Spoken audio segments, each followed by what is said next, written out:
So hello మామా. So మళ్ళీ ఈసారి అయితే ఇంకో ఇద్దరు ఇండియన్ స్టూడెంట్స్ అయితే అరెస్ట్ అయ్యారు. సో ఇది మీకు ఆల్రెడీ తెలిసే ఉంటుంది.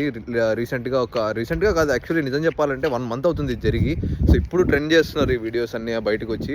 సో ఏంటంటే ఇద్దరు అమ్మాయిలు అరెస్ట్ అయ్యారనమాట. సో షాప్ లిఫ్టింగ్ కింద కేసు కింద, అంటే ఇలాంటి వాల్మార్ట్ ఇలాంటి స్టోర్స్కి వెళ్తారు. వెళ్ళి ఇక్కడ ఒక 4 ఐటములు లేకపోతే 10 ఐటములు తీసుకుంటే ఒక 2 ఐటములు బిల్లింగ్ వేసి మిగతా అన్ని సెల్ఫ్ చెక్అవుట్ లో నొప్పులు బ్యాగ్ లో పెట్టుకుని బిల్లింగ్ వేయకుండా తీసుకెళ్లిపోతుంటారు అనమాట. సో అది ఈసారి ఏమైందంటే పట్టేసుకున్నారు. బాధాకరమైన విషయం ఏంటి అంటే ఈసారి న్యూస్ మొత్తం ఎలా పాపులర్ అవుతుందంటే తెలుగు స్టూడెంట్స్ అని పాపులర్ అవుతుంది. నాట్ ఈవెన్ ఇండియన్ స్టూడెంట్స్, ఈసారి తెలుగు స్టూడెంట్స్ అని పాపులర్ చేస్తున్నారు. ఈ విషయం గురించి నేను కూడా పెద్దగా ఏం మాట్లాడదలుచుకోలేదు. దీన్ని ఊరికి హైలైట్ చేసి మన పేరు పోగొట్టుకోవడం ఇష్టం లేదు. బట్ ఇలాంటి వాల్మార్ట్ లో ఇలాంటి స్కాములు చేస్తుంటే మాస్టర్ స్టూడెంట్స్ ఎందుకు ఒక $100, $10, $20 కోసం లైఫ్ కెరీర్ పోగొట్టుకోకండి. అండ్ ఈ న్యూస్ నిజమా ఫేక్ అని చెప్పి కొంతమందికి డౌట్ వస్తుంది. సో వాళ్ళ కోసం అని ప్రూఫ్ చూపిస్తున్నా చూడండి. సో బీ సేఫ్ మామ. ఒకసారి దొరికారు అంటే చాలా మళ్ళీ లైఫ్ మొత్తం కెరీర్ మొత్తం పోయింది. సో నెక్స్ట్ మళ్ళీ కూడా స్మైలింగ్ అండ్ టేక్ కేర్.